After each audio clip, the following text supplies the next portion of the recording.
Hello दोस्तों, नमस्कार। कैसे हो आप सभी का स्वागत है एच के स्टडी चैनल पर। तो आज हम हिंदी में वर्णमाला चैप्टर शुरू कर रहे हैं और बिल्कुल बेसिक शू पढ़ेंगे हम, और बेसिक शू बिल्कुल एडवांस लेवल तक चलेंगे। और हम स्पेशल यूपी पुलिस कांस्टेबल के लिए हम पढ़ रहे हैं इसको। और मैं यहाँ से इतना कह रहा हूँ कि यूपी पुलिस कांस्टेबल में यहाँ से एक भी क्वेश्चन बाहर नहीं जाने दूंगा। इतना अच्छा पढ़ाऊंगा, इतना डीपली पढ़ाऊंगा, और ऐसा पढ़ाऊंगा कि बिल्कुल समझ में आएगा आपके। और बिल्कुल हम आसान भाषा में पढ़ेंगे, ठीक है। देखिए वर्णमाला, ठीक है। अब देखो भाई, यहाँ पर मैं खड़ा हूँ और यहाँ पर खड़े हैं आप, ठीक है। मैं यहाँ पर हूँ, यहाँ पर है आप।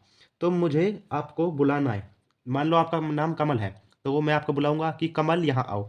जो मैं यहाँ से यहाँ तक आपको आवाज़ लगा रहा हूँ, यहाँ से यहाँ तक जो आवाज़ जाएगी वो क्या है भाई? वही तो ध्वनि है, वही तो ध्वनि है, ठीक है। तो ध्वनि क्या होगी? हम किसी को पुकारते हैं, जो बीच से जाती है वो क्या होती है? ध्वनि, ठीक है। ध्वनि के बाद आता है शब्द या वर्ण। भाई शब्द या वर्ण क्या होते हैं?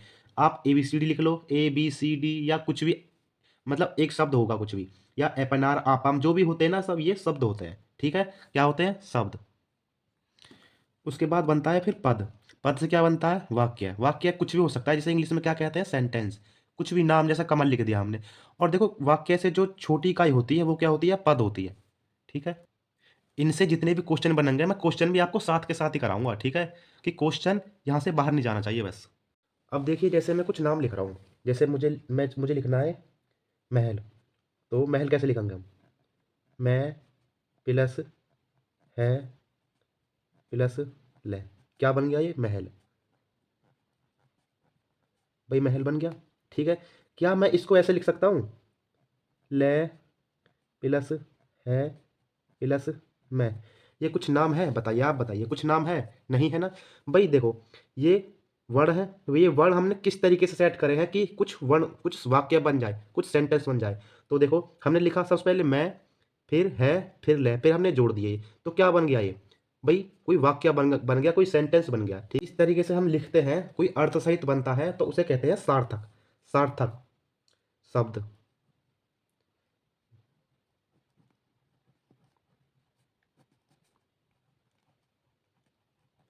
ठीक है। क्या कहते हैं? सार्थक शब्द। जैसे कि महल बन गया। ऐसे कि हम और लिखते हैं, जैसे कि हम लिखते हैं कमल। भाई कमल को कैसे लिखेंगे हम? बताओ आप। तो कै प्लस मैं प्लस ले। क्या मैं इसे ऐसे लिख सकता हूँ? मैं प्लस कै प्लस ले, लिख सकता हूँ? नहीं लिख सकता, क्योंकि कोई अर्थ नहीं बनेगा। अर्थ बन जाए, कोई नहीं बनेगा। तो देखो यही वर्ण, भाई ये शब्द और वर्ण यही तो है वो वाले, ठीक है। ये हम क्या करें? हमने ये सेट करे हैं, तो हमने हमने क्या करा? वर्ण, जो ये वर्ण थे इनकी ही एक माला बनाई है, वर्ण को व्यवस्थित करके हमने लिखा है। जैसे कि ये हमने कमल लिखा है, ठीक है। जैसे कि हमने कमल लिखा है, ये हमने सेट करे आपस में। तो देखो यहीं से क्वेश्चन बनता है।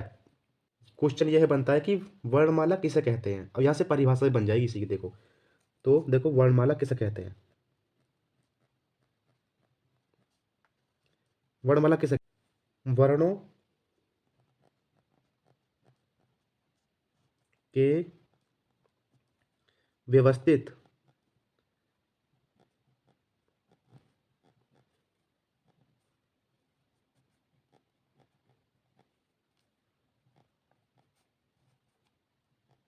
समूह को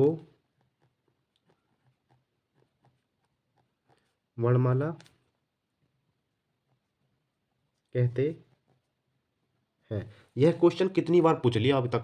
बहुत बार पूछा जा चुका है ये क्वेश्चन, कि वर्णमाला किसे कहते हैं। ऑप्शन में आएगा वर्णों के व्यवस्थित समूह को वर्णमाला कहते हैं, ठीक है। दूसरा क्वेश्चन है, भाषा की सबसे छोटी इकाई लिखने के आधार पर कौन सी है? भाई आप ही बताओ, मैं अभी आपको पढ़ा चुका हूँ। देखो हमने पढ़ा था, सबसे पहले क्या पढ़ते हैं हम? ध्वनि। ध्वनि के बाद क्या लिखते हैं? शब्द या वर्ण। उसके बाद पद, फिर वाक्य, ठीक है। अब देखो आप एपएनआर लिख लो, एबीसीडी लिख लो, कुछ भी लिख लो यहाँ पर। उससे उससे कोई छोटी चीज़ लिख सकते हो आप? नहीं लिख सकते। तो यहाँ पर कौन सा आ जाएगा? शब्द या वर्ण, ठीक है। तो भाषा की सबसे छोटी इकाई लिखने के आधार पर कौन सी हो जाएगी? वो हो जाएगा शब्द या वर्ण, ठीक है। दूसरा क्वेश्चन कौन सा बनता है? भाषा की सबसे छोटी इकाई बोलने के आधार पर, यानी कि हम मुंह से कुछ बोलते हैं, सबसे पहले क्या बोलेंगे हम? तो बोलने के आधार पर क्या होगी? अभी मैंने आपको बताया, तो वो कौन सी हो जाएगी? वो हो जाएगी ध्वनि, ठीक है। अब देखो मैं यहाँ से क्वेश्चन ये लगा चुका हूँ तीनों, एक दो तीन। क्वेश्चन और बनता है यहाँ से कि वह छोटी से छोटी इकाई बताओ जिसके टुकड़े नहीं हो सकते। भाई किसके टुकड़े नहीं हो सकते? आप वर्ण लिख लो, वर्ण के आप टुकड़े कर सकते हो, आप एपएनआर के टुकड़े कर सकते हो, लिख लो आप एपएनआर। आप इसे तोड़ सकते हो, नहीं तोड़ सकते?